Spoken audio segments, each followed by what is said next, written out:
What's going on, everybody? As usual, we'll wait a couple minutes, but I got the man himself, Freddie Johnson, right here from Elite Paranormal Society. Hello, Ricky. What's up? What's going on, man? Not much. Just chilling. I love the intro, man. That's Hobson's. You should have known him and Dax. They did track together. That's like my favorite track of all time by Hobson. It's just pretty badass. I felt like I was important there for a minute or something. Like, hell yeah. Yeah, it just fits so perfectly too. So it's catchy. It's very, very catchy. That's actually a cover done by somebody, but because I don't want to get in trouble with copyright. But right. it's accurate to the song. So Sky, what's up? We're just talking about you, Sky. What's up? Hello, Sky. I ain't seeing any comments. So if you see somebody, you gotta let me know, man. So will do. Let's wait for some people to get on in here. I'm sitting here in my library. Can you tell? This nice little. Show him your trick, man. Show him my trick. Yeah, he can pull. He can pull something out of that curtain. Yeah, it's pretty wild. Damn. Wow. You know what I mean? It's like amazing. Like Houdini. Yep. I have a backdrop. You pulled a book out of that. Right. I would like someone might fall off the shelf though. That'd be pretty cool. Sky said her ears were ringing. Oh yeah.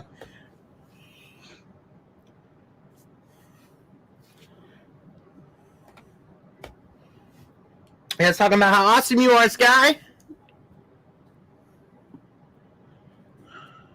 What's going on, everybody? Starting to get some people on in here. There are a lot of people on, huh? What's going on, Steven? How's it going, man? It's my brother from Old South Pittsburgh Hospital right there. Hello, Steven. Where's Terry at? Probably sleeping.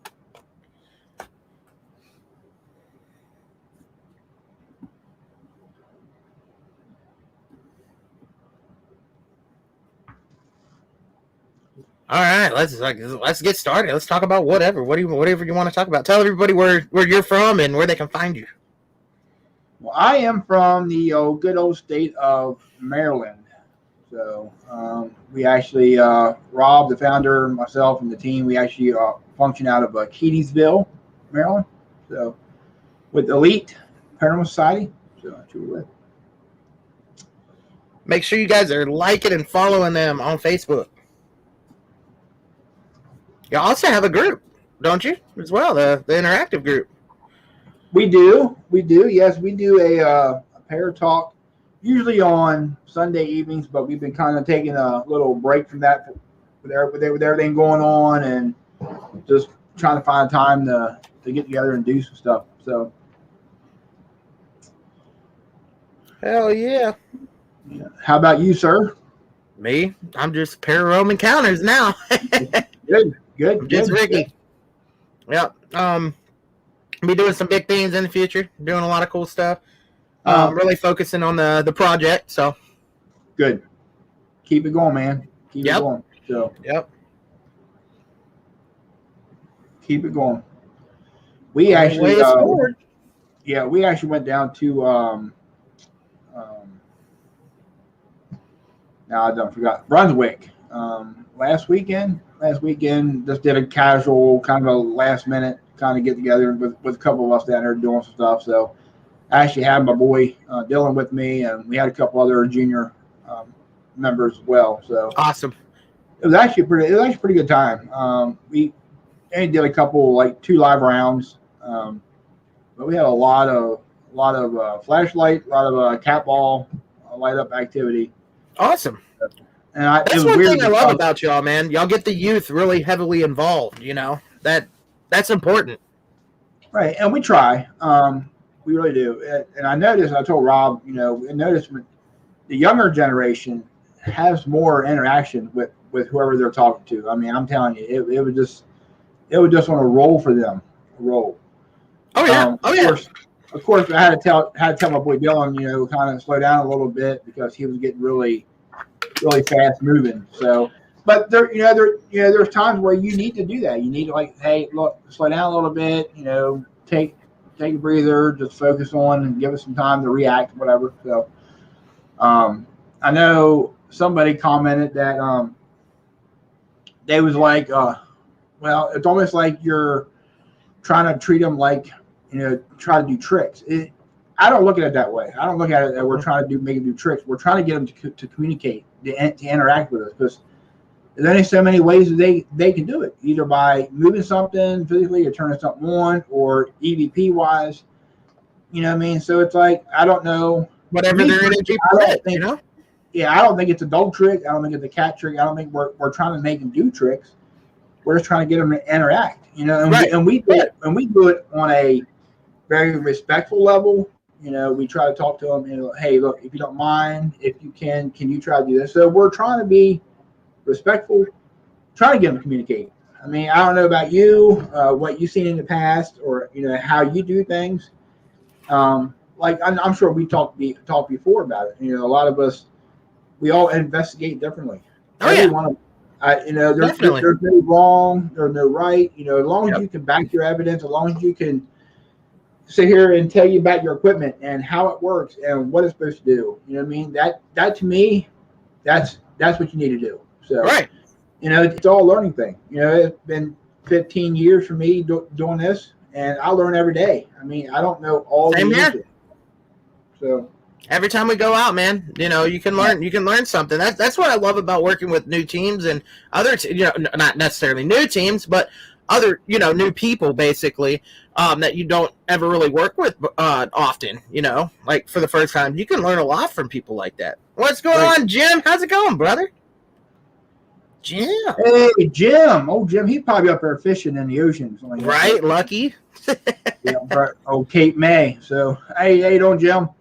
Yeah, so I mean, we all have different tactics. We all have different way of doing things, and it just it needs to be that way. We love going out with other groups, and watching them and learning from them, as well as learning from us. I mean, it works both ways. We can sit here and talk about pair unity. I mean, we can sit here and talk about this all night long. Oh yeah, man. Well, Sky says right here, if we give them an opportunity to choose that equipment what equipment they prefer, that works better also. Sometimes they can use one piece of equipment better than the other. Exactly. And it's like the flashlights, we talk about them, it's not, hey, just turn the flashlight on. No, it's actually move the flashlight, roll it, knock it down, do something, you know what I mean?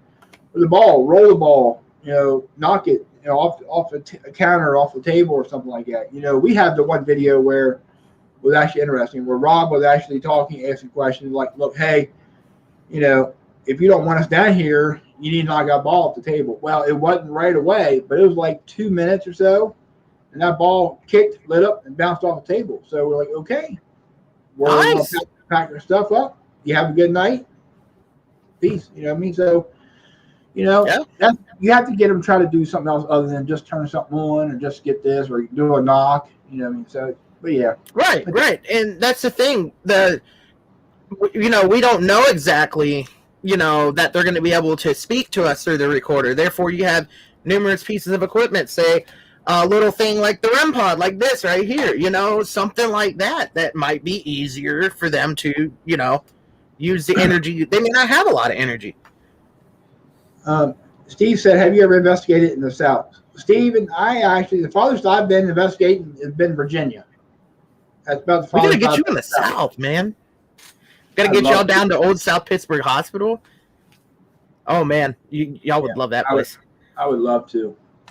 But yeah, it's like the equipment. I mean, we have all types of equipment. I mean, you probably have all types of equipment. Everybody does. And you got spend all this money and all this equipment. And it's like, yeah, it's great. They're great tools. We just got the Paralight Plus. We got the EDI. We got the GS2 to try something a little different, which is actually really interesting. EDI. There it is. Yep. and I like the EDI with the temperature and the vibration. 5-in-1, man. Can't beat it. Can't beat it. Is that a little better than the actual regular EMF? Yes, absolutely. but everybody has, people have to start somewhere. So it just Yep. the GS2 I like because it has the laser grid and it has and the shadow detector on it, isn't it? Yeah, and it shows the range of how close something is, and it has it's moving. It has a little alarm on it too, right? Every time you get closer. Yeah. I've seen those. Those are pretty cool. I'm a fan of those.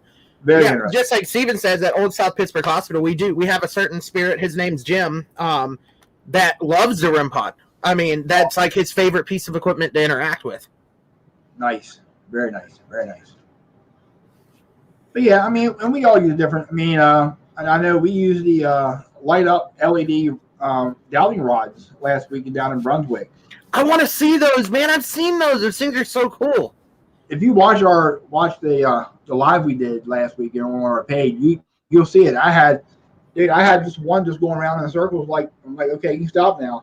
Like it was wild. And that's you can awesome. see them. I mean, you can see them plain day and right. nighttime. Right. That's awesome. Yeah, they're really cool. Yeah, Sky says same. EDI is good for your environment. Right. I like the fact too. I mean, if you really want to use it for the scientific part, where logging the data and stuff, that works tremendously as well too.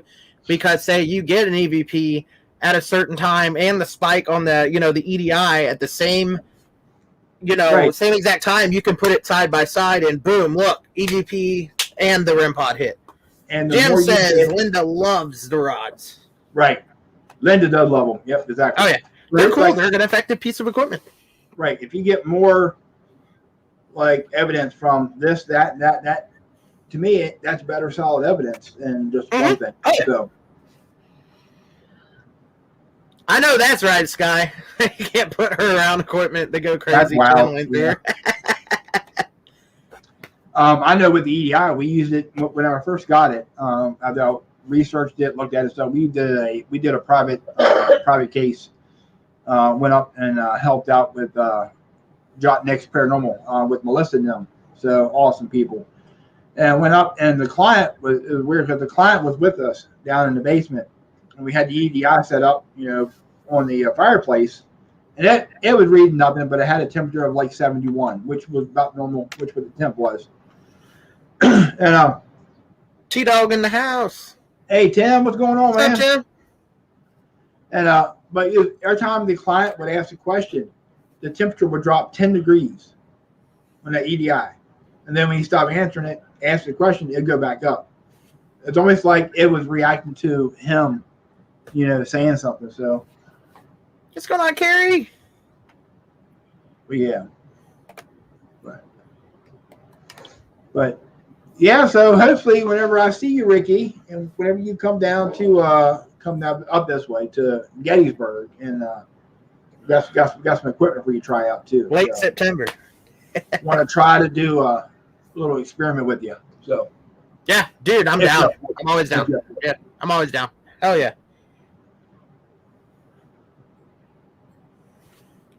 Sky says, "Wow, Freddie, that's rare." What, for the EDI? Yeah. I gotta get a mouse because I keep clicking this damn keyboard and it's so freaking loud. But yeah, it would drop 10 degrees. I'm like, oh yeah, oh dude. I think the craziest, one of them, the craziest thing I've ever had happen with the EDI is, I'll show everybody how hard it is to actually trigger this thing. Get it set up exactly how I had it. Okay. I think that's. Get it away from everything. I got so much EMF in my room. Hang on. I'll turn it off. That's 4 clicks. Hold on. There we go. All right. So right now I'm trying to keep it. It's not paranormal. Just so people know. You can't really. I mean, you can see how I'm shaking this. This light right here is not going off, and none of the temperature change. You literally have to.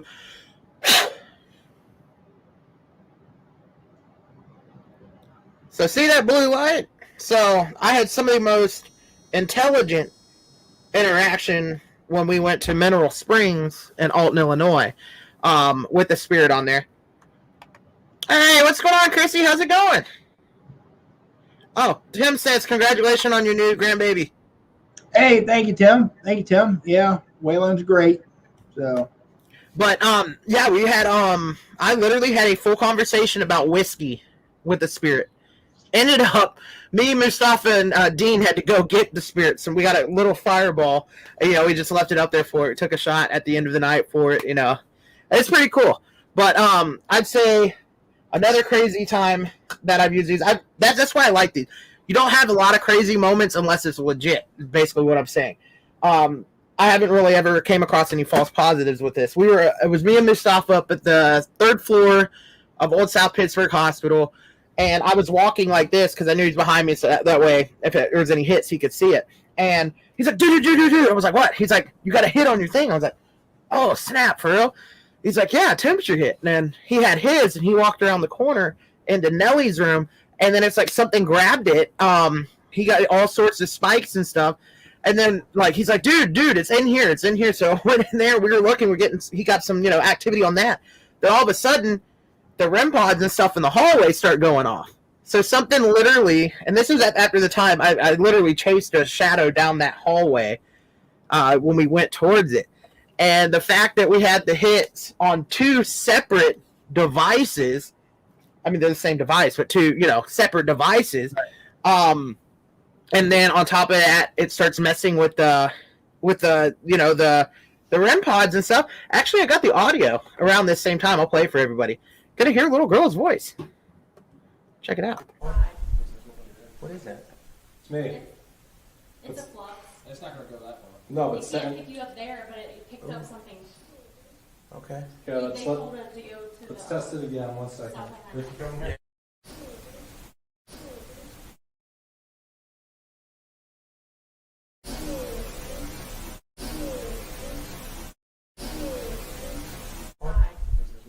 What is that? It's me. It's a flux. It's not gonna go that far. No, but it can't pick you up there, but it picked up something. Okay. Okay, They told us to go to let's test it again. 1 second. South. So yeah, you can hear the little kid's voice in there.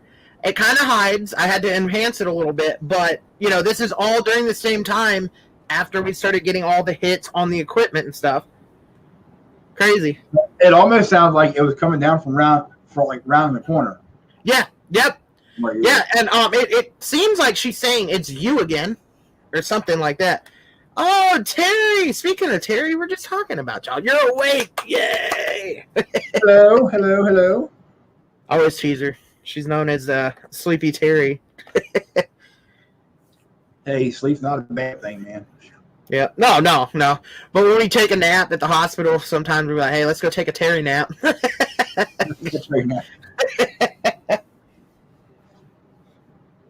But yeah, it was a pretty cool EVP. The only reason I saved that is because it's like, boom, we were having all that activity, and then lo and behold, there's a voice that popped up on it. Crazy. And the crazy thing about it is that same little girl's voice is caught before. Another volunteer, Heath, his team was investigating a few years ago, and they caught the same little girl's voice, but on the other side of the part of where we caught it, down in the OR area. Hey, Terry, that's awesome. She didn't sleep this time on the way to Old South. Nice. That's a first, Terry. Good job. Yeah, that's one of my bucket lists. I wouldn't mind getting down that way to visit. Oh, yeah, dude, you got to, man. Hospital, so. Yeah. Totally worth it. Absolutely. So if anybody in the comments decides they want to ask questions, feel free. We're at your disposal tonight. We're just talking about anything and everything. I don't see anything. So, of course, there's no surprise with me on Facebook trying to get anything to work. So, right. That's what's up. Yeah, Terry, I can't wait to get down there and do some work down there either. I got to get back down there. I just got a new job, so I can't be taking off any time just yet. But soon. So you'll be up in September. Yep, later September. Yep. We'll have to plan around that, whatever. Cool. Are you doing a weekend or doing a week or what? From the looks of it, 6 days, hopefully. Knock on wood. That's the plan. I just gotta make sure everything's good for that and Right. how work feels about it as well.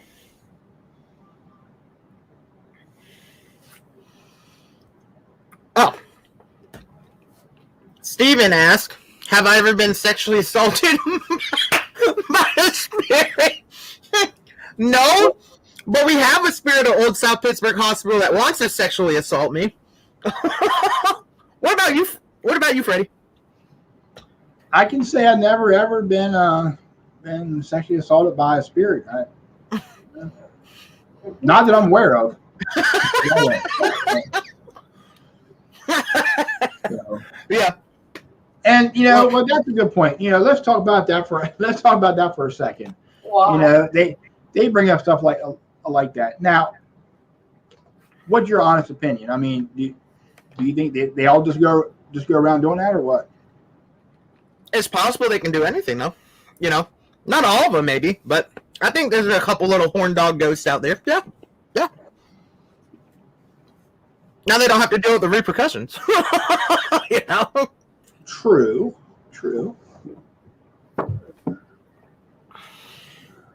But, oh my God, Sky. Maybe when y'all were sleeping with the waitress. Oh no! We actually do have a question. Chrissy Baggett. Sorry. Favorite place you have investigated? I guess for both of us. I'll let you go first. You want me to go first? Oh, great. Put me on the spot. The favorite place for me to investigate would have to be the Masonic Temple that we did here in Hagerstown. So it was, of course, a lodge. And it was actually an interesting story with that whole place. It was basically my ex-wife at the time, her father-in-law basically was a Mason there, and we actually got permission to go in and use it for like a training building. It was huge. Huge. Had like 5 levels. We just went around and for training stuff. It didn't have anything happen the first couple times, but then the more we did it, the more stuff happened, more activity happened. And here's the really funny part is because over the years, more of the Masons came in and was like, oh yeah, this happened to me, and hey, this is going on. Before they wouldn't even talk about it. Like it was all hush hush. It was all nothing going on. There ain't nothing here. To the point where they would come in and be like, hey, look, this happened here. This what this guy looked like. I saw this, here, And we was actually in the it was like a projection room on the second floor that looked over the ballroom because it had like a big old disco ball. That's where they did their like social events. It had a stage, and one of the Masons came up and said that his 2 girls were in there with them one night, and they looked at that projection square hole, looked down, and they saw a guy wearing the actual like how to say it without making it like wrong, but it was more like the armory stuff that they would wear, carry the swords and stuff like that, and didn't think anything of it. They just thought it was actually a person just walking by. Well, when they went around and they looked at the pictures, they said, that's the guy I saw. Well, that guy apparently passed away 20 years ago. Like it was just around. They described this guy to a T, and that was one of the guys that was there that kind of oversaw everything. What I mean? Wow. Sure so that was very interesting. But we've always had activity after that. I mean, from actual big, green lights, not like small, big, huge. Got you. That would float across the screen. That would stage, and there's no windows. There's no way for light to come in, cars, stuff. We try to, debunk it. We try to figure. There was no way. It was just huge. Chrissy said ceremonial dress. Is that the word you were looking for? Yes. Thank you, Chrissy. Appreciate it. Yep.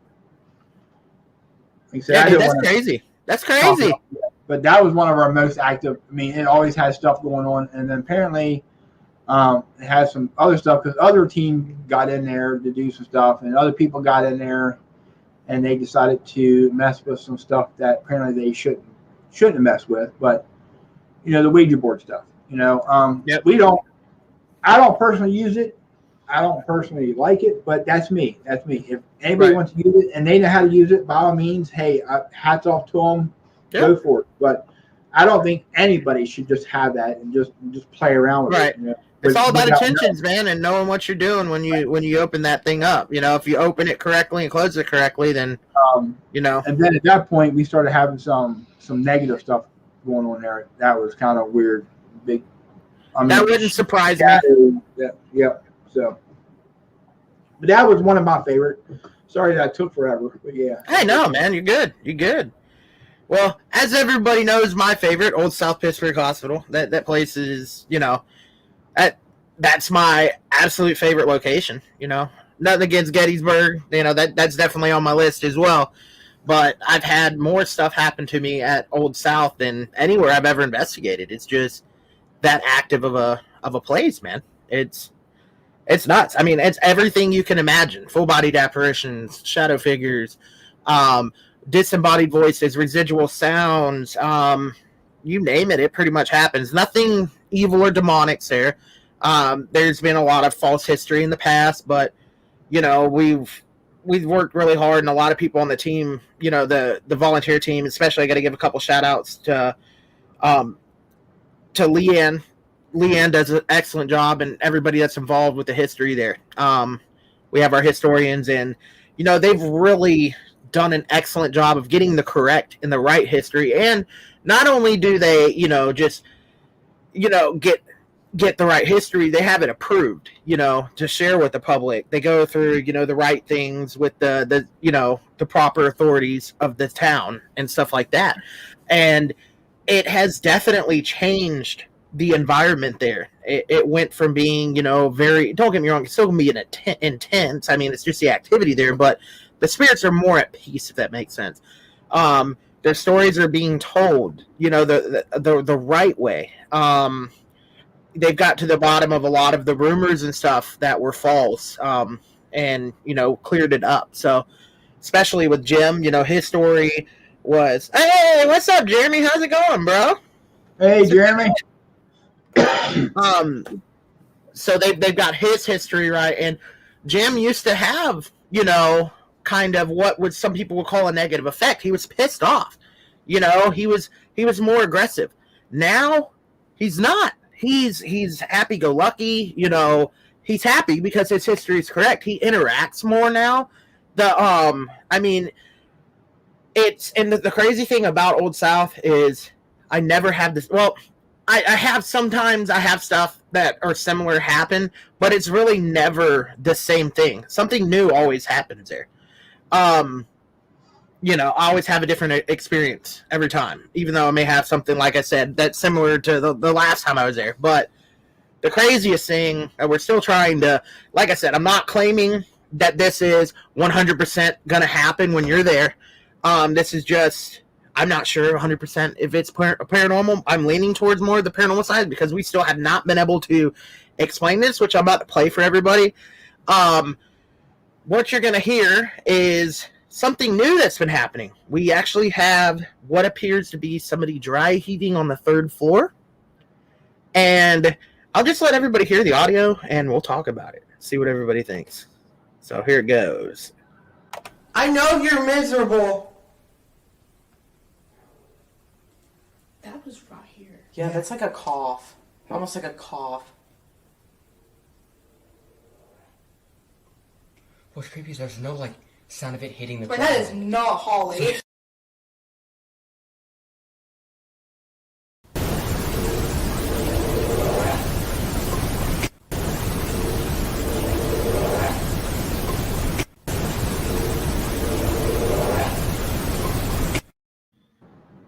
Can you hear it?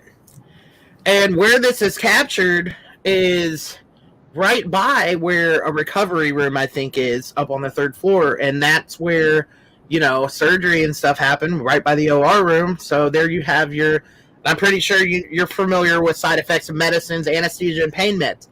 People sick, getting sick, and you being, do what you've done, man. Does that not sound like somebody throwing up? Or getting a tube pulled out. I never thought of that. There you go. And the crazy thing about this, man, is when that happens, it's not the same thing every time. Here's actually a video of us reacting to it, so check this out. If it'll play.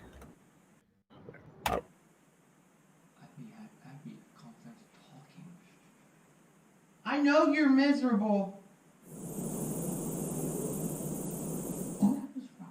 Yeah, that's like a cough. Almost like a cough.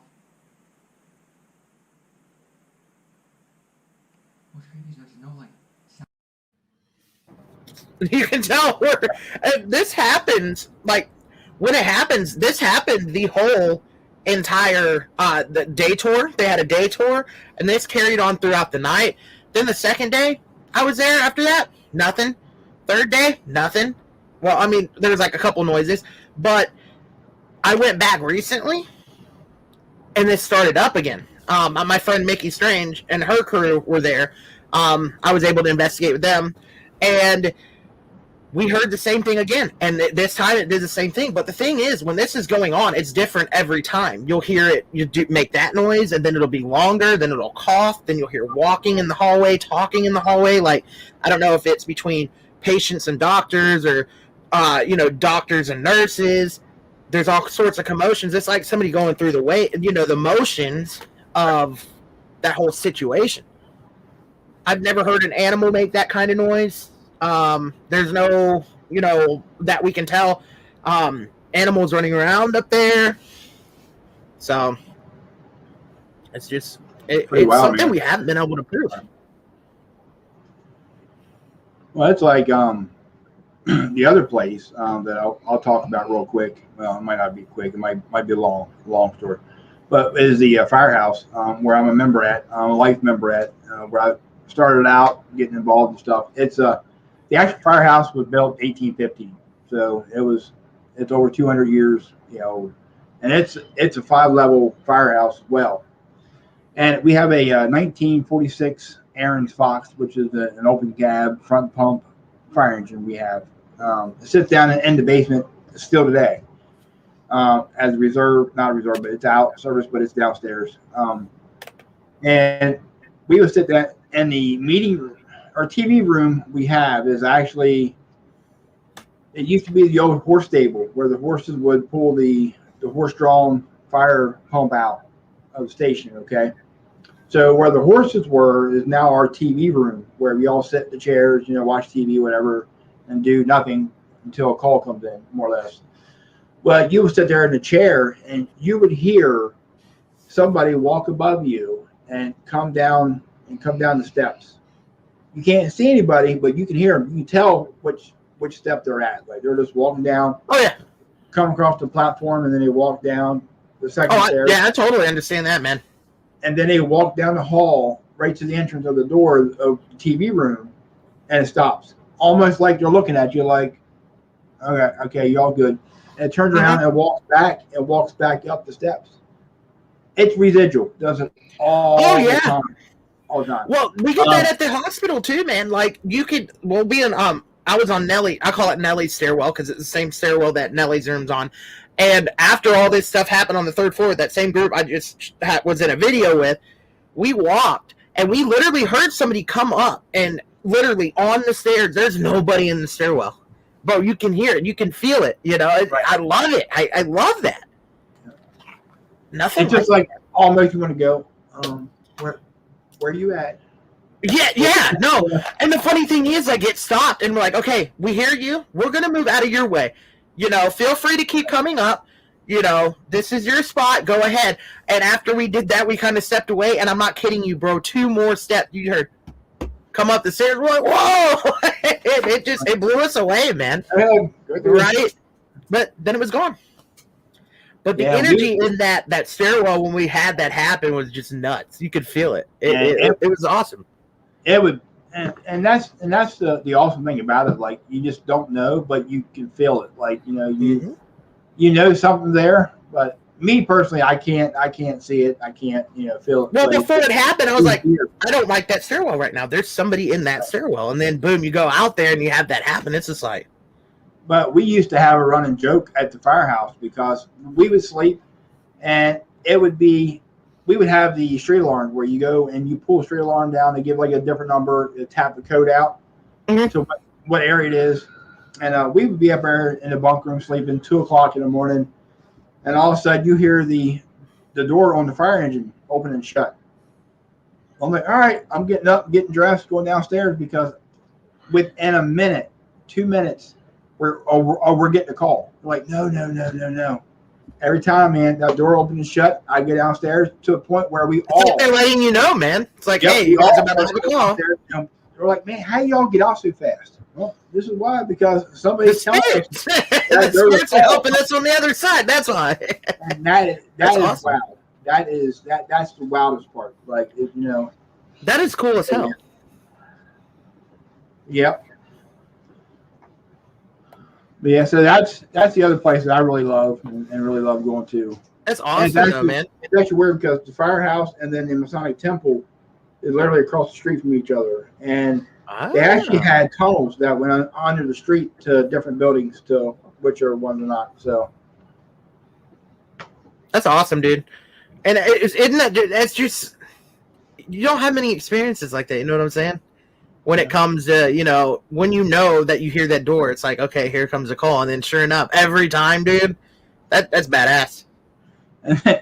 We even played a prank on one of our members. One of the new guys came in and I'm like, look, you don't want to go in the back and get a moon pie out of the snack machine because one of our drivers that passed away that we think's still there.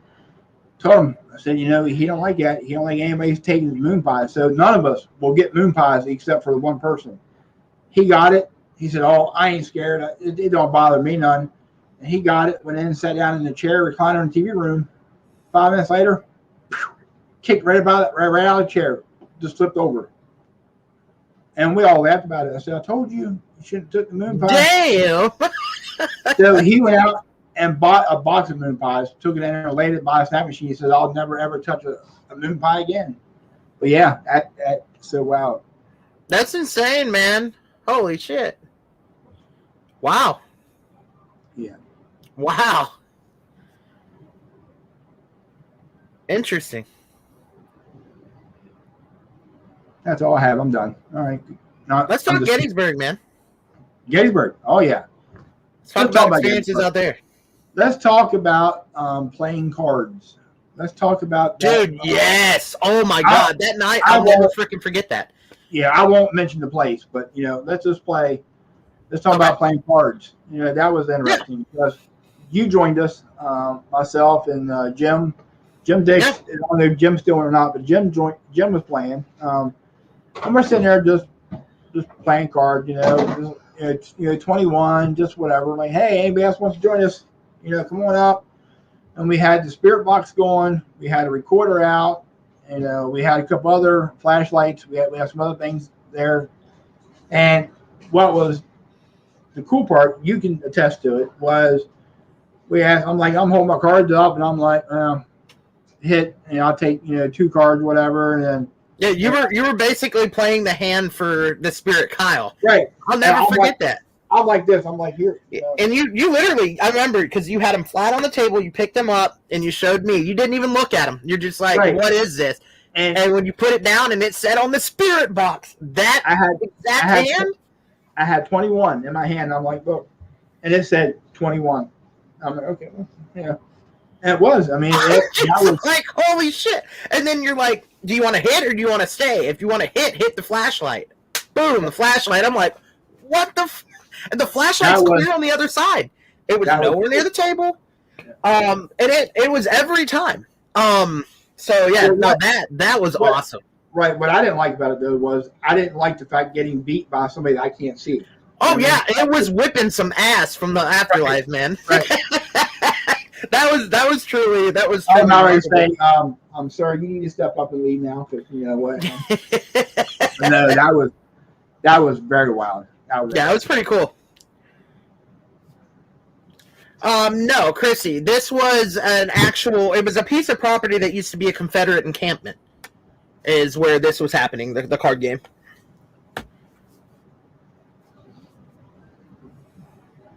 But yeah, that was, dude, that was crazy. And the same night, we're in the basement, and I actually had that hat, the one in the middle, with me, which is a Union officer's kepi. It's a replica of one.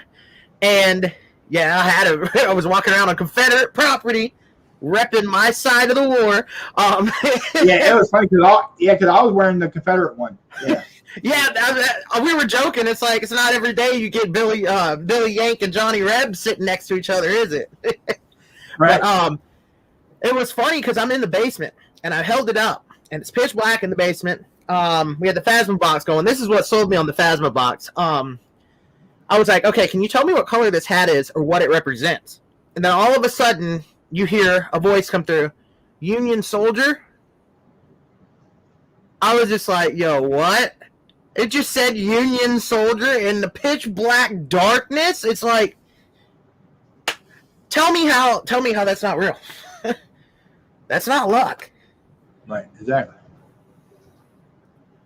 Have you tried that? I'm sure you guys have asked that question before, haven't you? When you're doing the SBs, an EVP saying, you know, who the president was.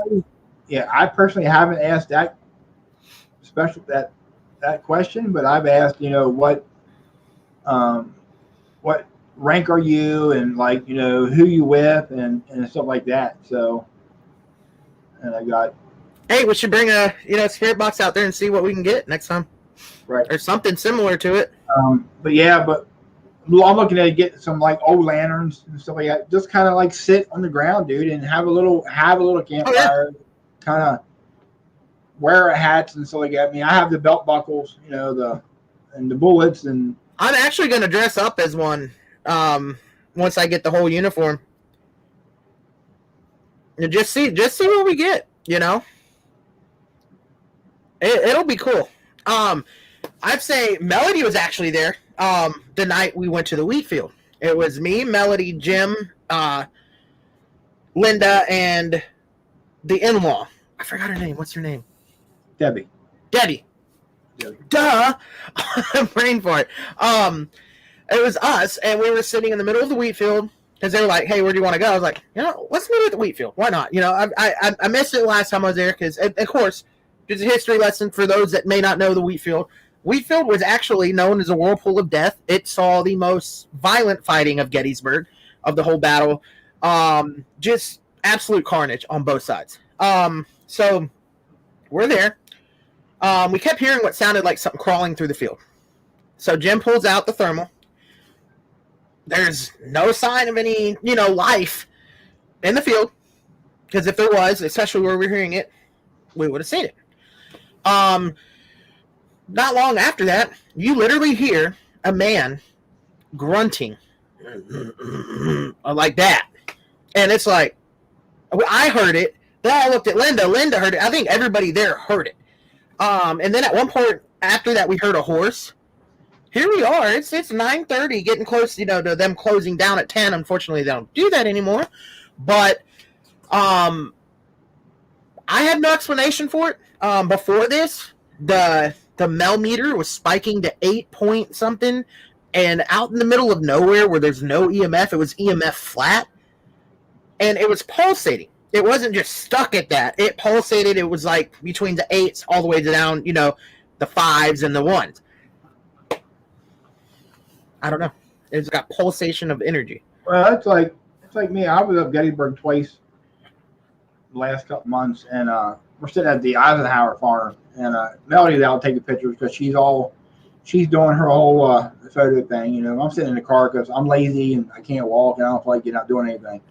And I'm sitting there with window down, and all of a sudden I hear the horse. I'm like, okay, well, there has to be horses in the barn. There ain't no horses in the barn. I was like, I have no idea where it came from. Like, I just out of the blue heard his horse, and I'm like, okay, that's wild, because There's nothing. I mean, it was close. It wasn't like it was far away. It was close. Yeah. Oh, that doesn't surprise me. You were there the night when we were all together at Devil's Den. Do you remember hearing the cannons going off? Right. You can. And I asked a question. I was like, who's shooting fireworks? Oh, wait a second. We're in the middle of Gettysburg. There's no fireworks. And then that's Cody's like, could it have been a cannon? I was like, that's exactly what it could have been. Because you could feel the concussion coming from it. It was like it's coming from another dimension now. Have you used a parabolic there? I finally got comments now. I can see them. There you go. Yeah, Chrissy asked, have you ever used a parabolic at Gettysburg? I have not. No. Maybe I should, because maybe I can hear it better, because my hearing's not that well. So that would be interesting to try, just to see if it works out better for me. But yeah, Jeremy, it was wicked, bro. It was nuts. What's going on, Gina? How's it going? hey, Gina.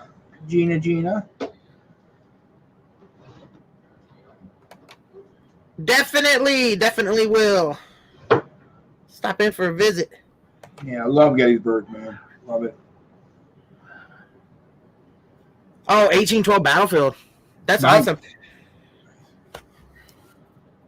You just put me in the middle of the battlefield. I'm like a magnet, too, so I can get them to talk. Give them the strap recorders to me. Just send me in.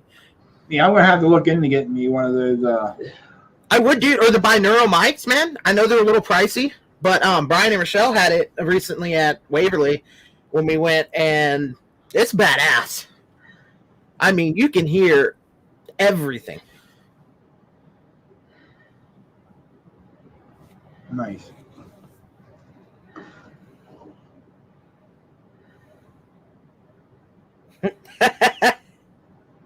Oh, man. My phone's blowing up. Always your phone. Yep.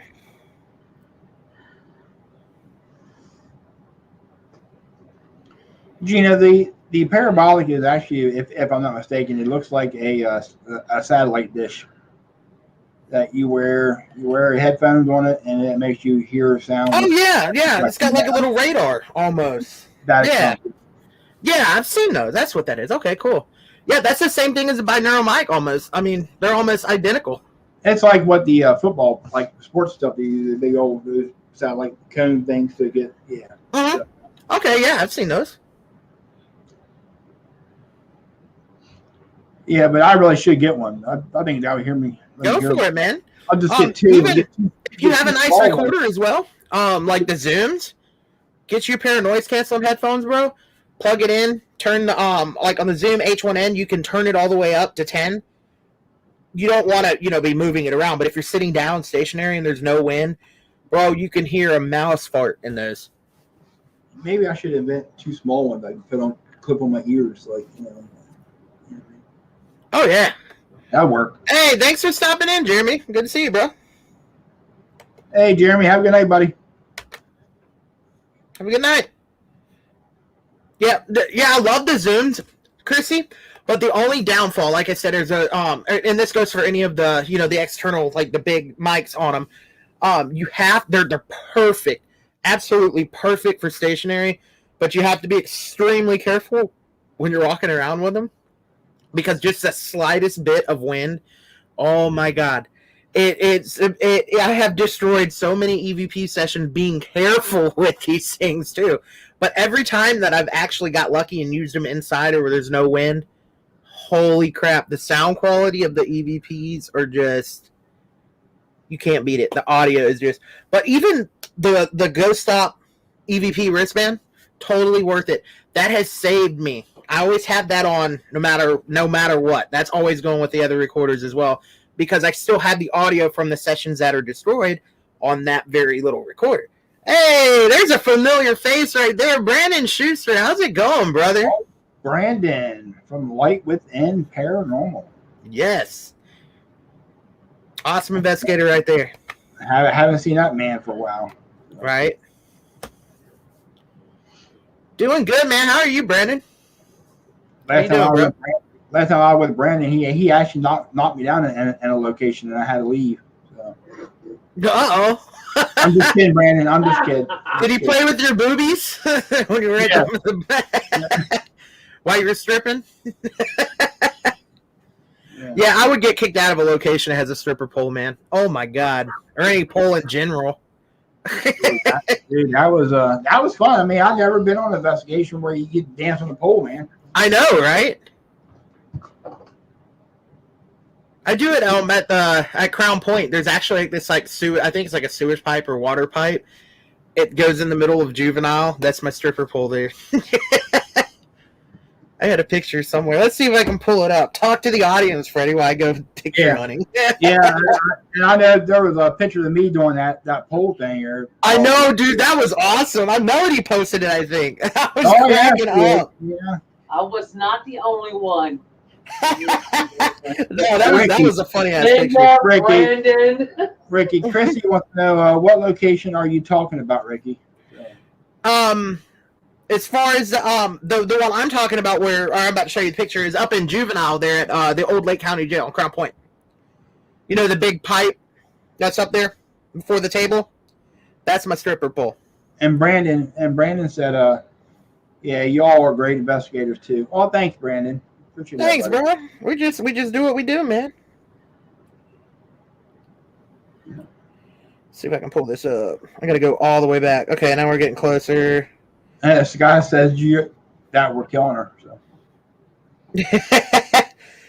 Oh, Sky, I can't wait to see you at Mifflin. I'm gonna have you probably. You might need to bring some Depends and wear it under everything because I might have you pissing yourself. I'm just goofy. Especially in the mood strikes, I just start getting extra goofy. Chrissy says she was just there a week ago. So. Awesome. How was it, Chrissy? Gina said, thanks. Congratulations on a new grandbaby. Thank you, Gina. Oh, shout out Jim Dix for taking this awesome picture of me at Sachs Bridge, flaunting my stuff. There it is, model, Mr. Mr. December. Right? Man, can you imagine like a paranormal calendar, dude, with some of these? Right? No, come on, let's do it.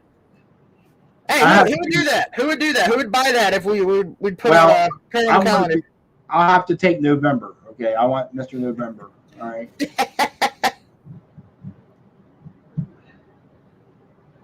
All right, hang on. I'm getting close to the picture, I think. Bear with me, everybody. I have over 5,000 pictures on my phone. That doesn't surprise me, Rick. I love that. That's what I'm saying. I need to go ahead and invest and get an actual camera when I go to these locations because, dude, I constantly take pictures. Might as well, you know. All right, we're getting close. Scott wants to know who's bringing the music. Oh, I got a whole playlist. Let's go. Party Boy by I forgot who did the Party Boy song, but the Jackass show. I think that's my anthem. Cardi B's and Nicki Minaj's WAP. I'll dance to that. Bring a bucket and a mop. A mop. Oh my lord, where the hell is this picture? It's on here. I know it is. I probably just went right over it, as usual. I always overlook things. You ain't pulling up my picture, are you? No. Okay, just making sure. I can't blackmail you like that, Freddie. I can't. I let Melody do it. I don't know. Melody added a couple cool features to it, like filters. I was like, check it out. I can make it work. Oh, maybe I didn't go further enough. Oh my gosh. I need to get a new. Yeah, I'm gonna have to invest in a camera. This is ridiculous. Holy crap! I'm only into September of 2020. Oh my goodness, Ricky! I know. I'm surprised anybody else got any more questions. Man, come on, keep those questions coming on in. Easy calf tonight. Oh yeah. Since we're on the topic of even he probably is. No. That's it. Crown Point as well. What does that skeleton do to you? It's pretty obvious. It's attacking me.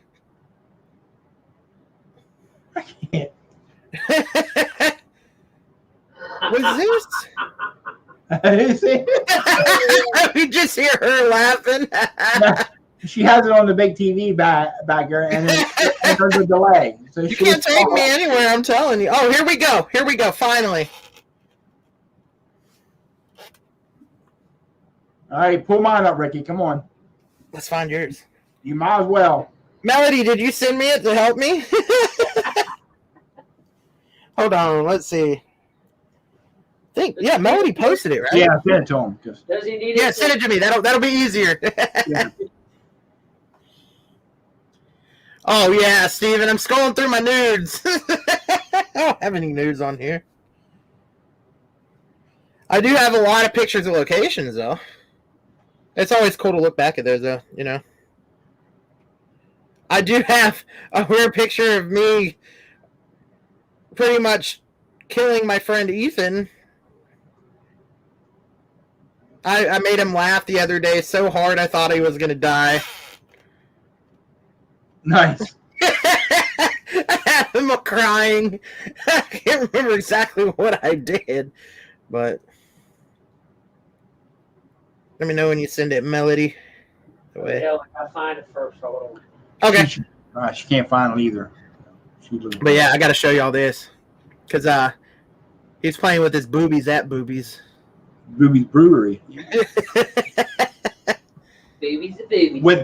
Playing with the man muffins. The man muffins. The yabos, as if you watch Hocus Pocus. Yeah. The mangoes. Yeah. Oh, snap. But whenever we go like locations like that, we have our like unwind time, before we investigate.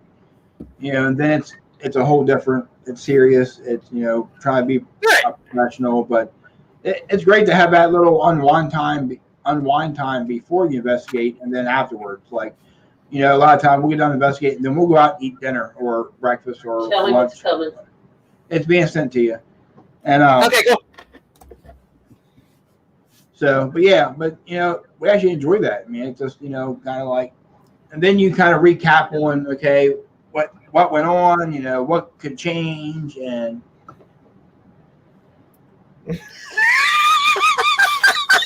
there it is. Bro, your face is freaking priceless, man. There it is. He knows how to straddle that pole, y'all. Hey, I think you've been lying about some of your past jobs, bro. What the hell have you been doing with that pole discipline? I mean, You and then he drops it on the chair, y'all. Look at that. Boom! There it is. Drop it on the chair. Wait, there's another one there. Brandon was looking really hard. Oh, there's another one coming. Oh yeah. I'm gonna put Brandon on the spot right there, I too. think Brandon He's Yeah. enjoying that a little too much, Brandon. Brandon's like, I'm bringing out the 10s.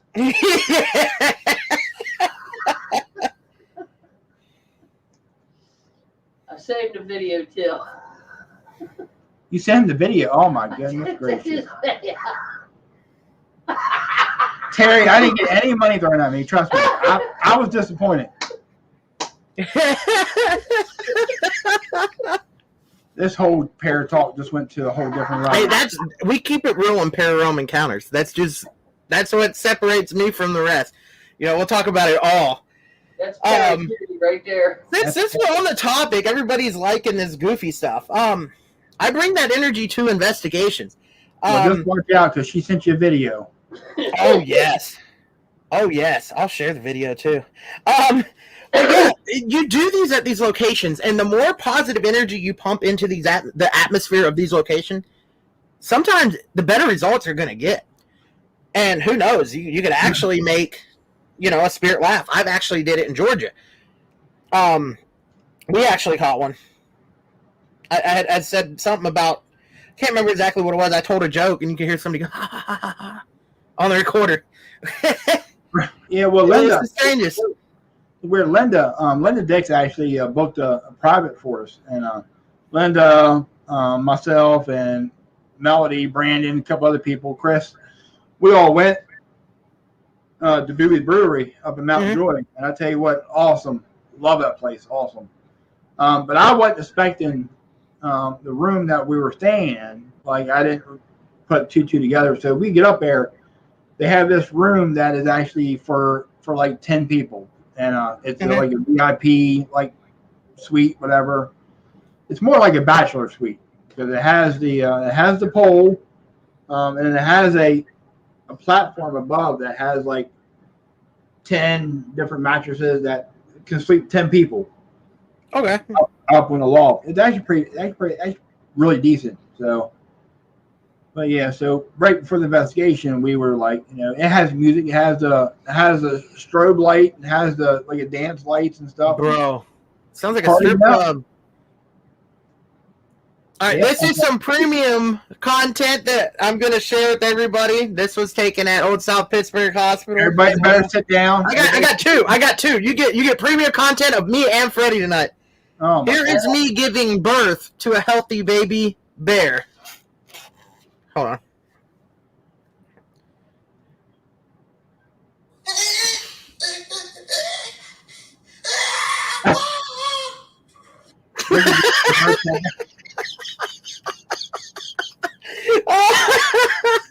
Oh man, I had to beg Tim to take that video of me.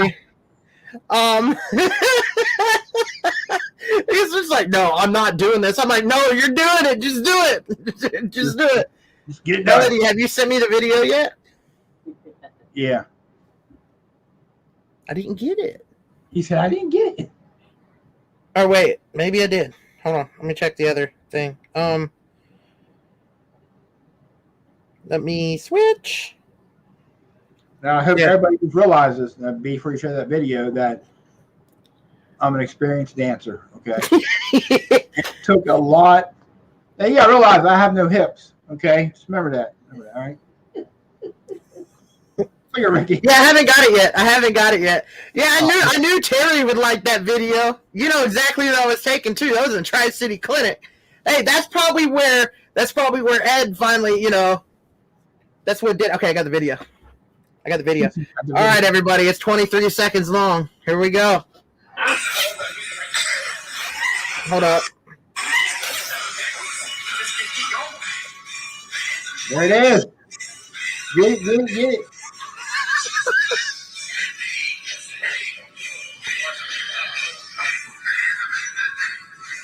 He's showing it. Here comes the chair.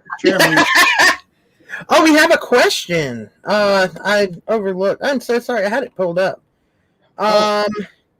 It was a question asking. Okay, there it is. What do we both have coming up in the near future for investigations? You go first, Freddie. In the near future, currently we don't have any. We don't have anything like planned out. We get a lot of our stuff. I know Rob gets a lot of stuff last minute.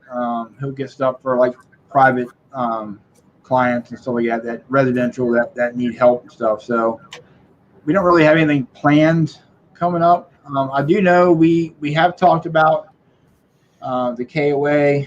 Have talked about getting some of the juniors down there and let them. I want to see what they do. It's the KOA is a very nice location. There's nothing bad there. It's very, very controlled, I guess you want to say. But I want to see what a lot of the younger generation gets more interaction than what I think a lot of us do. So I want to see what a lot of they can do in like their own teams to go do stuff while they're being supervised, watched by Rob, myself, or whoever. So that's currently what we're doing, Gina. But thanks for asking that. Me? Well, the only planned one I've got coming up, that's going to be Fort Mifflin. And I'll be there with the lovely Sky Ray. Cannot wait for that. That's a bucket list location for me. Fort Mifflin, like, holy cow. Revolutionary War, Civil War, even, I think they did training or something for the World Wars out there. Or did they keep prisoners? I can't remember. I don't know the whole history. I try not to learn too much about the location until after, I investigate it. That's just, I like going in pretty much not 100% blind, but blind. Especially, it's important to know if you're going into a place that may have malevolent activity, which I don't think Fort Mifflin has. But you do go to a place, don't ever feel the need not to research if you have any concerns. But yeah, that is the only planned one I have coming up, unless stuff that just pops up randomly. I think next year it's probably going to be more of a. I mean, this year's been busy, but I think next year is probably going to be more busy. I'll probably have a lot more stuff going on next year. We've been kind of like slow too with the whole COVID stuff going on. A lot of places, don't allow you in. I know when we did Brunswick last week, we were like the first group back there for over a year since the whole thing. So, Scott, what are you gonna do about it, old man? What are you gonna do about it, old man? So, but yeah, well, you said you're gonna come up in September in Gettysburg, right? Yep, that's the plan. We're gonna try to get some stuff there. I know they changed. In September. They changed for the reenactment. Yeah, they changed when the reenactment in September. The weekend of the 18th. The 18th of September, they're having a reenactment. It's the reenactment of the. Damn, I'm not gonna be in town till like the 20th. The last, probably last week. But anyway, we can go to some spots where we're not gonna get kicked out because I know they changed the rules and the time. Yeah, the hours. Yeah. Unfortunately, people out there doing things that they shouldn't have been doing that ruined it for it for everybody. It's unfortunate. Before we could stay till 10 o'clock. Now you got to be out by dusk. Yeah, sundown, and that means if it gets dark at 6 p.m. Toodaloo, you got to go. Yeah. The park rangers out there, they do not play around, so it's not worth it. Yeah, it sucks, but it is what it is. Sadly. But I mean, you can have an experience out there during the daytime. It's to me, yeah, the paranormal aspect of Gettysburg, it's phenomenal. It's awesome, but the history, it's totally worth the day trips. Getting out there, explore it. Get off the beaten path. Get out of your car. Go for a walk. Hike. If you can. You're excused though. I don't like that. You're excused. We can get you an all-terrain vehicle, man. If you can do it, do it. Get the experience. But I'm just saying, even if you can't, you still can have experiences there. It's right. Just being in the right place at the right time. And you can find a lot of remote locations during the day where there's no people at. So exactly, and that's what I like about getting off the beaten path too, man. And you get lucky if you can get there during the week when tourism's at its lowest point. Everybody goes to certain places because of Devil's Den. Because of the Devil's Den is the main. Little Round Top. Those are going to be in the Slaughter Pen, Sachs Bridge as well, and Suicide Bridge, of course. Those, if you go there anytime throughout the year, they're always crowded. Just like when me, Melody, and Dixieland went out there. There was so many people out there. Remember that, Melody? There was somebody out there with all sorts of equipment just laid out on the bridge. Oh yeah. And everybody was just gathered around. Ricky looks up to talk to you like you're above the screen. He's like, "Hey, Melody." Hey, Melody. It's a Brady bunch. But yeah. You can experience anything at Gettysburg. If you really want the experience, rent a room in the Farnsworth Hotel or something, or Cashtown Inn. There's alternatives.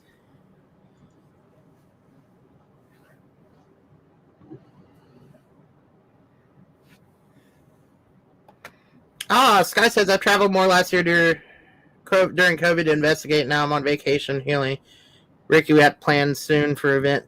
I'm excited, Sky. I've always wanted to do events, so I'm honored for the opportunity.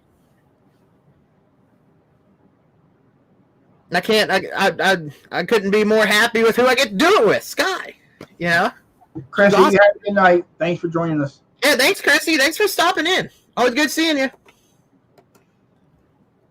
Make sure I haven't missed anybody. I know we had some comments coming in. Gina says she loves seeing the younger ones at KOA. Oh yeah. I love having them down there. So I know with Lacey and Kate, Casey, Lacey, Casey, man, it all rhymes. I know my niece Holly. I know we're trying to get Cassidy down. Cassidy was actually on Psychic Kids, but so we're trying to get hold of her to come down and let her kind of lead. But yeah, so That'll be nice. Yeah, that'd be awesome, dude. but the younger generation has so much interaction, like it. And Oh yeah, it's like they react more to them. It just because they know the kids. You know, they're more open. I think. You know, and they're more innocent versus we look. I guess as an adults, we kind of understand it more. Right.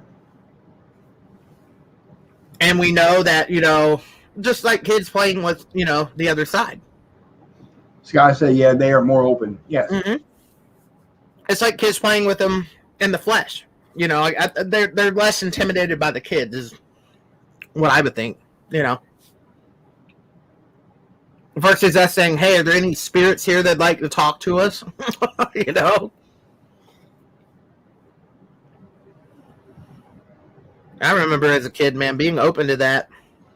Well, and it's like when I got into learning a lot, like with kids with their imaginary friends, and they're like, you know, I don't think they're imaginary. I think they're actually talking to. They're there. They're there. Spirit. When they draw pictures and they draw details, and they, you know, hey, this guy's name's Tony. I'm like, well, who's Tony? Oh, my friend. Then you do research and you find Timmy. You know, because they are talking. You know, they're trying to communicate to get them to. Yep. Sky says, love mentoring. It's great to watch interaction. Thank you. You got it, Freddie. Absolutely. Thanks, Guy. Thank you very much. Yeah. And that's what it's about. You know, it's about trying to teach, trying to get the knowledge out there, and even learn from it. I mean, like I said before, we're still learning. You know what I mean? We don't have all the answers. You know, it's just. She wrote that in her book about the kids drawing. Sweet. Yeah.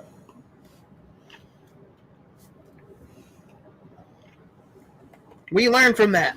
From them, yes. Yep. Even watching like a child's reaction, or you know what I mean. We had speaking of kids, we had a up at the ambulance squad where I worked at years ago. We had one of the members bring in their nephew who was like 5 years old, and he came in and he's come down the hallway and sat on the couch next to me, and he's just laughing and looking over in the corner, and he's like, hi, you know, who you talking to? Like, you know what I mean? Mm-hmm. He gets up and walks to the hallway and then laughs and, you know, and walks back and sits down. Like whoever it was sitting right next to him and me. Like, and he's just talking. He's just talking up the storm with whoever's there. Wow. And I'm just like, what? You know, what are you seeing? Who's there? And then he gets up and then walks the other hallway and says bye, like the guy left. And I'm like, well, that's so. He obviously seen somebody and was talking to somebody. 100%. So, yep. Yeah, this guy says it's priceless once you get them away from the fear. Exactly. Yep. Yeah, that's the one thing I wish I could go back and not be afraid, you know? Just to see what, you know, could have possibly happened, you know? Like. And like, you know, like Sky said, you know, we have Lacey who worked down at the KOA, who lived there all her life. Like she was brought up, her dad, mom, and them, grandpa owned the campground. So, you know, she brought up with that. But she comes in there, and the night we were setting up her first night, she's like, oh, I just wanted to see you guys, you know, set up. You know, I think it's really cool.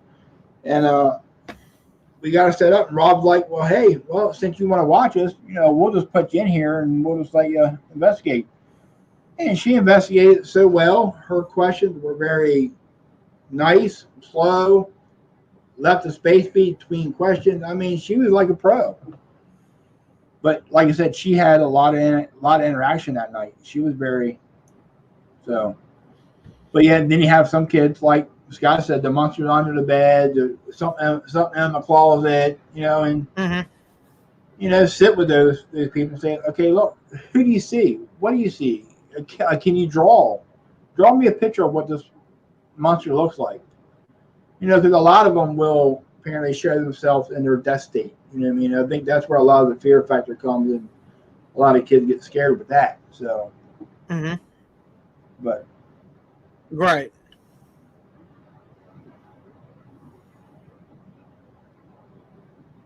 Yeah. I don't know what to talk about. let's talk about paranormal stuff. Ain't that what this? The interesting points I've noticed when they're younger, if they experience loss, their perception changes with a dead in communication with the other side. Yeah. Absolutely. Yep. Trying to think of what to talk about paranormal. Let's talk about spirits. Spirits? Ghost. Let's talk about. What about them? There's a question. Here's one that people toss up now. Okay, so what do you call them, ghosts or spirits? Me? I think that's just a stereotype. The word ghost. I mean, yeah, you call them that because, they're souls, but typically when I'm investigating, I'm not really talking like, I'll say it every now and then, like, oh, if there's any spirits, but typically when I'm investigating and doing EVP sessions, I'm just talking to nothing, like a person. Right. I address them as ma'am, sir, or, as a person. I don't address them as a Is there a spirit. young child here? Is there, I don't hardly ever say spirit. I don't say good. I think that's a form of disrespect. But yep. And when I do it, I have different techniques. It all depends on the vibe I get from the Scott's putting me on the spot. We will get to that here in a second, bro. There you go. Scott always knows when to come in with the shit. That's what I love about him. But so yeah, it's all about them. You have to make it about them. Ask them how their day was. Have a general conversation with them. Stop asking them the same freaking questions that thousands of other people are always asking them. Act like they're here right now. Exactly. I'm sitting right next to you. You'll do so much better with your results as that. Conversation. Yeah. Scott's question, yes, quite a few times, and the Old Lake County Jail was one of them. That is the first place I've ever got, like, I would considered groped. I mean, I felt the hand, the fingers, and all. Absolutely insane. I turned around thinking it's somebody playing some cruel joke on me, and there's nobody standing behind me. Everybody else is up by the porch. So I'm just sitting here like, okay, what the hell just happened? Well, I mean, I know what happened, but really, is it... Being touched inappropriately it's crazy. It's crazy. You just never know what's going to happen or what's going to be said. Nope. Yeah, it's like Rob has this EVP on food. One of our members asked, hey, are you hungry? Whatever. And Rob gets an EVP back saying, where's the chicken? So I'm like, what? Yeah. Damn. EVP, yeah. That's awesome. Where's the effing chicken? That's dope. So, okay. That's pretty badass. But yeah, God, there's been so much. Being touched has happened so much as of late recently, and not just being touched inappropriately, just being touched in general. Like this past year and a half, I've been touched more than I've ever been on investigations. I have a thing where I get scratched a lot. Usually it's on my back or my neck, and it's nothing bad. It's like, it's just the way they. Yeah. That's what I think a lot of people misunderstand when you get scratched. Thanks for tuning in, Sky. Always good to see you. Yes, Guy. You have a good night. Thank you. But yeah, that's the thing. Sometimes spirits, or whatever you want to call them, they don't know. That's the only way. Right. You know, they may not know, hey, this is about to scratch somebody. And my dog, you know, she agrees with it. Something just walked by or something. She's gonna get it. So, but yeah, it's interesting. I mean, people just need to, you know, take their time in the field, enjoy it, have fun, learn from it. Everybody's different. Everybody investigates their own technique, their own way. There's nothing wrong with that. As long as you can, like I said before, as long as you can back your evidence, know how your equipment works, you know what? Have fun, man. You know, treat them with respect. Enjoy the field. There's going to be drama. It doesn't matter where you go. There's going to be drama. 100%, man. And that's the thing. I think that's done it for me as of late. It's become so much of a competition, so much of an ego battle, so much of a race to fame. It's ridiculous, you know? And a lot of people think, you know, hey, you know, I'm going to be on TV, you know, if I put myself out there. Not necessarily. When the time's right, majority of the time, these people come after, you know, they find you. Don't let that, I mean, if that's what you want to be, cool. I mean, being on TV, yeah, it's awesome. It's rewarding. You know, I know a few people that have, you know, have that luxury and have been able to do it and still do it.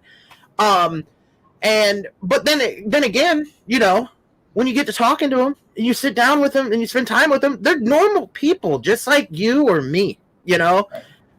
We have met so many people, awesome people, yourself. I mean, Tim, I mean, Jeremy, I mean, a lot of people we met, we talked to, I mean, across the sea, across over the UK, Australia. Love it. Love to actually meet them and love to actually yeah, definitely. Or just hang out. You know what I mean? Just talk. But that's what I cherish about, like, when I met y'all in the group that, you know, we all hang out with. Nobody's out there trying to compete with each other. You know, we're just passionate people that, you know, love what we do.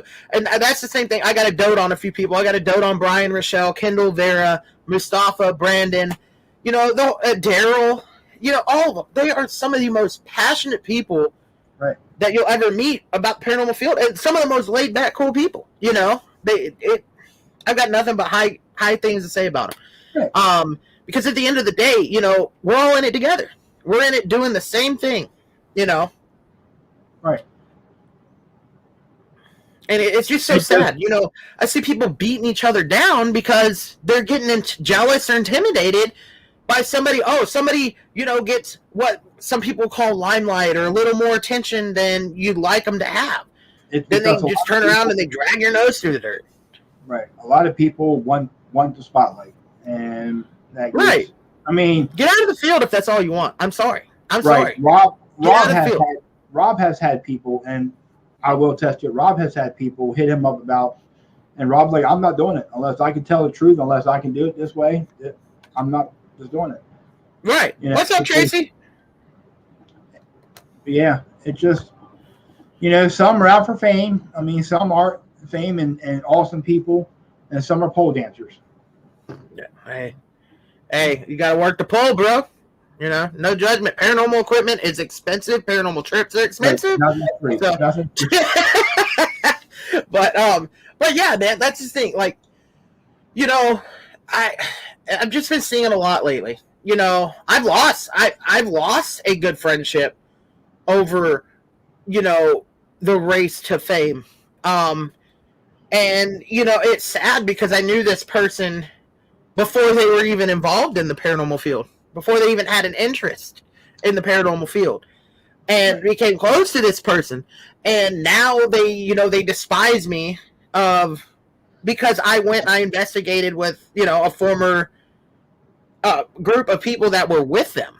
You know, if anybody knows me, and most of y'all do that are watching this, and you, Freddie, you guys know me. I love working with other people, and I'm not about to sit here and, you know, just because it get in the middle of drama that somebody may have a problem with somebody. You know, it's at the end of the day, it's all about investigating. And, you know, I had a problem, a brief, you know, disagreement with one of the people I met up with.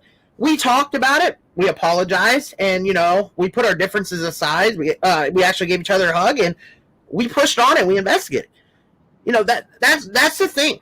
talk about it, but do it in a respectful adult way. Don't jump on Facebook. Don't blast somebody, and there's just some people at the end of the day you're not going to be able to work with, and that's all fine and dandy. Don't work with it, but you're never going to see me go, I don't work with them because I don't like them. No.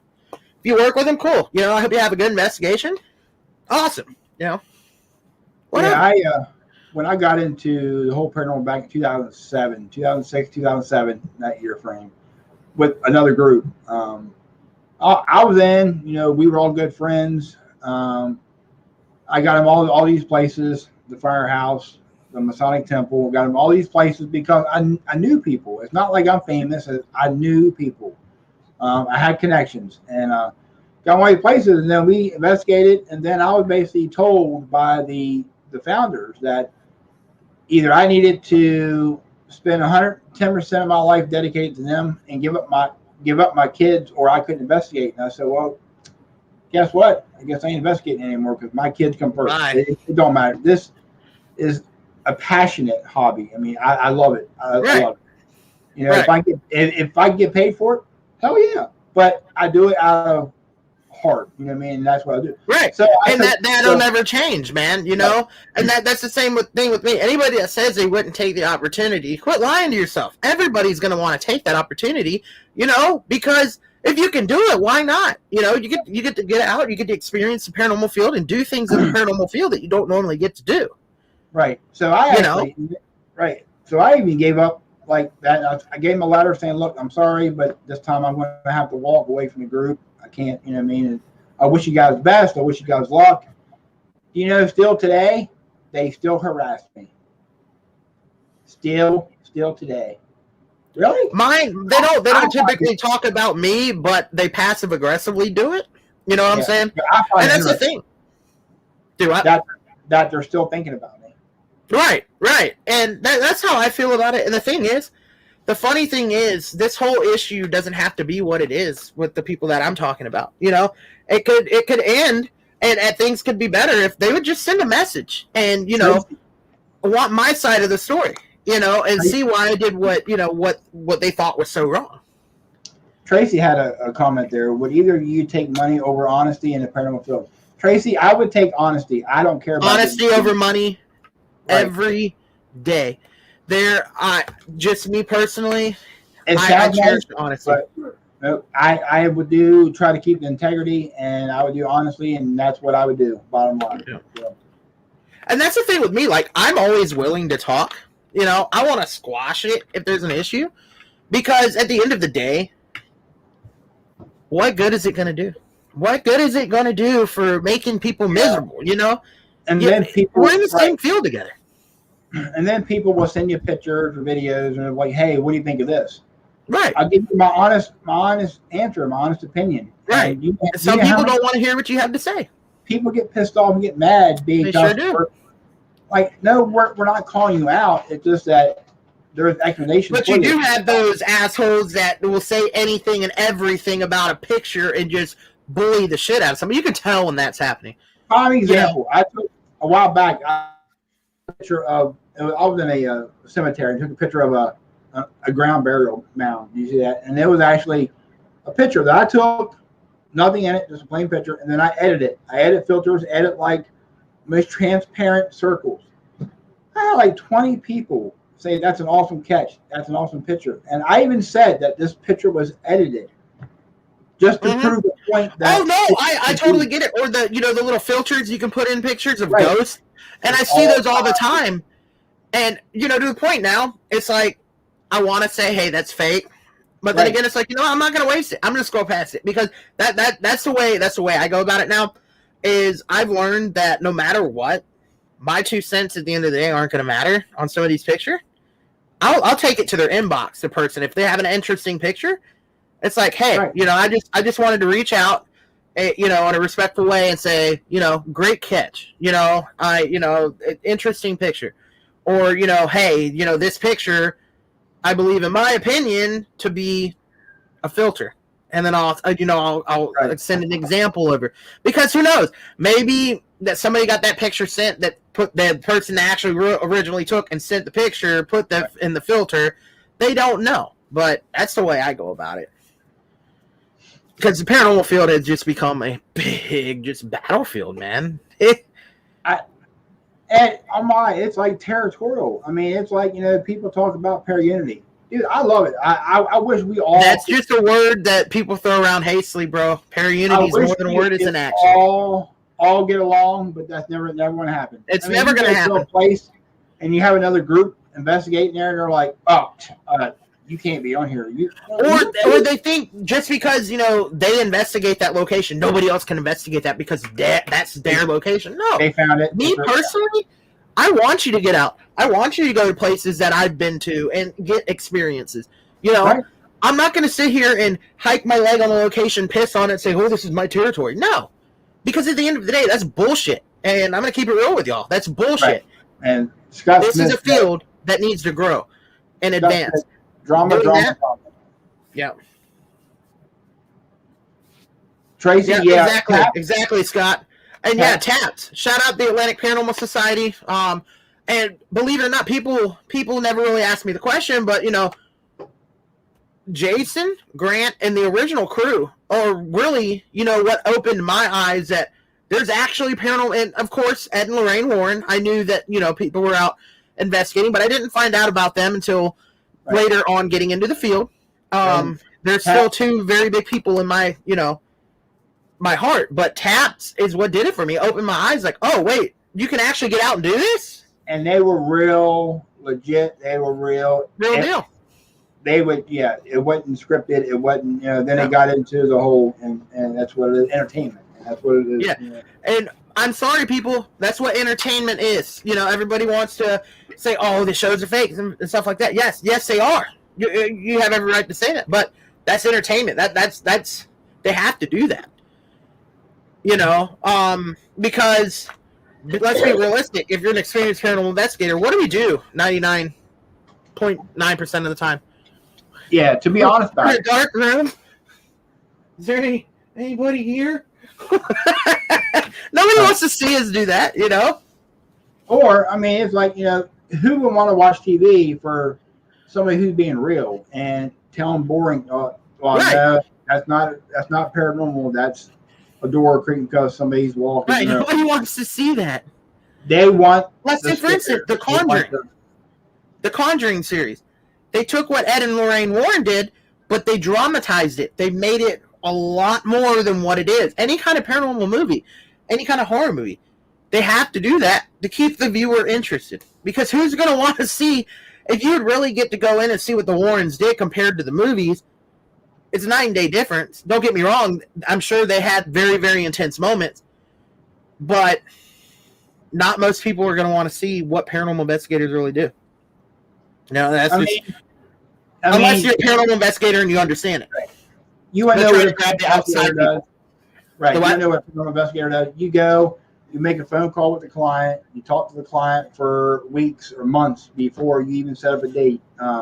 You go to the location, you talk to the clients some more. You say, hey, this is what we're going to do. We're going to set up some equipment. We're going to do this, and then you're going to sit there and you're going to investigate for 2-3 hours. Unlike me, I'm old. I'm done. By midnight, 1 o'clock, I'm like, I need to go to bed. I'm tired. You know what I mean? I still can go long. And then you have the evidence review. You have all the recorders to go through. You got all the video to go through. It takes time to consume. I mean, it's time consuming as well. Right. Nobody can sit here and tell me that they do all that in a weekend. Oh, hell no. Hell no. It's not possible. Say, for instance, for me, every investigation I go on, I'm averaging on a minimum 4 recorders. So say I leave, said 3 out of 4 recorders at stationary. We're there for a good 12 hours or 6 hours or 5 hours or shorter than that. Each one of those has that many hours on it. So you do the multiplication and you have several hours. And then if you're a big functioning team, you have all that audio, that video, everything. Pictures. You take 1,000 pictures. That's going to take time to go through. Or the trail cam. And then if you're running a DVR and you got DVR especially 8 cameras, I mean, you can't watch all 8 at the same time. Oh, hell no. One Hell at a no. time. And Say you do a dual night. Each night you investigate for 12 hours. You have, let's say, 8 to 10 DVR cameras. Do the math. There's no way in hell it's going to take you over a month or two. right. And then it also depends on how busy you are in the field. How many private residences or investigations you got lined up. And you have that certain window. You know, And then me personally, private residences are my number one priority when I do the investigation. There's stuff, these other locations I've investigated, man, I haven't even touched the audio yet from them. Rob, I mean, Rob is the go-getter when it comes to the EVP, listening to recorders. He does all that. He has the freaking sonic ears that I'll do the video. But then again, if I hear something that I'm not sure, I'll be like, hey, Rob, check this out. Listen, Right. Get a second opinion before you just throw it out there. But yeah. But you have 2 types of, investigators or paranormal, whatever you want to call them. You have the ones that just do it for the fun and the scares. And then you have ones that actually take time and document and research and Right. have heart into it. And that's what, Right. Well, Tracy says, yet not every show has great evidence. And that's the truth. But believe it or not, some of these shows do have great evidence, but it never makes the camera. Here's That's the mine. problem. And Ghost Adventures. Okay. I'll just throw it out there a minute. Okay. When they first started, they were great. When they first started. And then they started. So My favorite was the first documentary. And I personally basically watch Ghost Adventures as what not to do on an investigation. Or entertainment. Right. But they pop up like they hear these spirit box and they hear these words, and I'm like, what? It's not saying that. Or they walk into the location and it's just super active during the walkthrough. Not saying that can't ever happen. Right. But they have to do this. They have to do that. That's part their of what, show. That is how it works. I mean, that's entertainment. That gets the people like, oh yeah, that's really, because they're trying to grab. Yeah, we have paranormal investigators, and that's why I don't talk.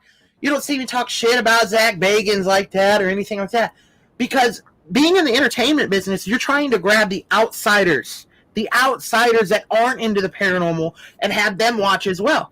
Then you have us investigators that can look at it. Oh, that's bullshit. At the end of the day, that's why I think it's very, very important. You have to meet a person and spend time with somebody. Right. If you get the chance to meet these people, because you're going to find out at the end of the day, they're actually very passionate about the paranormal field, and they love it just as much as you love it, if not more. It's just being a part of the entertainment business. They have to do what they have to do. What did Gina have, bud? Oh, right there. Gina says, has either one of you guys come across the spirit of a cat or an animal that follows a human from place to place, also when they go on vacation? But this supposed cat was never a pet of the person it frequent.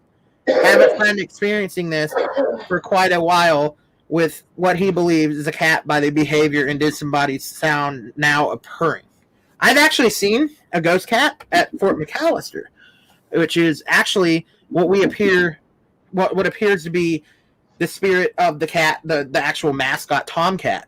But I've never had an experience with what you're saying, but I'm not going to say it's not possible, Right. Maybe that cat, thinks it's still alive and it's found a human that it likes. We've had cases where we've had dogs, we've had cats. I mean, it's been we even had them on recorders. I mean, and I caught the purring on a recorder. It's strange. Right. But it sounds like when we caught the one at the fort, there was no cats or anything like that around. You could hear it. I mean, that noise it makes when it purrs. And I'm blown away. How to go again? There's no freaking cat. How to go again? I can't make the damn noise. But that noise they make is so distinct, Right. Tracy said, we've seen a cat footprints walking into a wall and an EVP with purring on it. That's awesome. Oh, wow. That is awesome. Gina said, thank you. Yeah, no problem. Sometimes you just have to look at it at that. Because spirits, maybe the cat, may have just died suddenly and doesn't know it's gone. Right. Just like, spirit, and it found a human that it's really, really comfortable with, and they own their people that they like. We even had clients tell us how they'll be in bed and they feel a cat get up on the bed and lay down. How they fluff the fluff in bed and then lay down. Mm-hmm.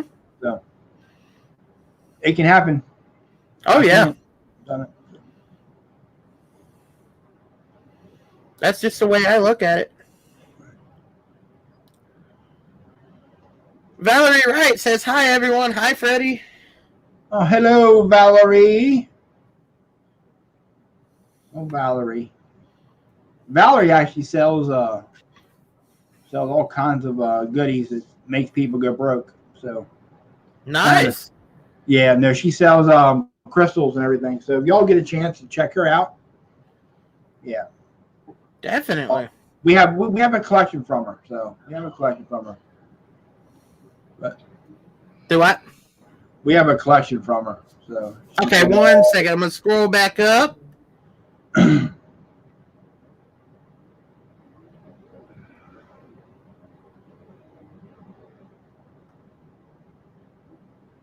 I'm hearing a vacuum. Oh, it's my neighbor's. Where's it at? what are you looking for? You said we have a question? She just said thanks for the shout out. Yeah. Tracy wants to know, wish we all could come out to Iowa for some investigation time. Tracy, Oh, I would yeah. love, I Oh, would yeah, I love to love do it that. anywhere, but the problem is That'd be getting- badass. Right. Yeah, I'm sitting here. I'm like, why am I hearing a vacuum cleaner? It dawned on me. It's like I'm in an apartment and I got these loud ass neighbors above me all the time. Oh, but yeah, Iowa. I've never been to Iowa yet.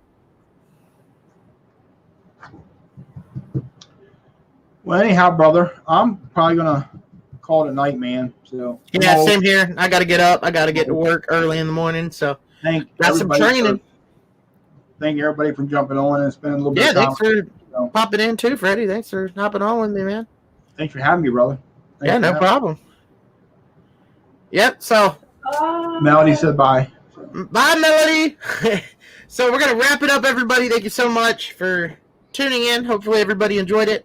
Great seeing everybody. Gina says her crystals are awesome and always an experience to do business with. My crystal hookup. That's Valerie Wright. Yep. She'll Make sure you check that out, everybody. All right, we're gonna go ahead and we'll wrap it up. And thank you again, everybody, for tuning in. And Ricky, see you, brother. yeah, see you, man. Have a good one, everybody. All right.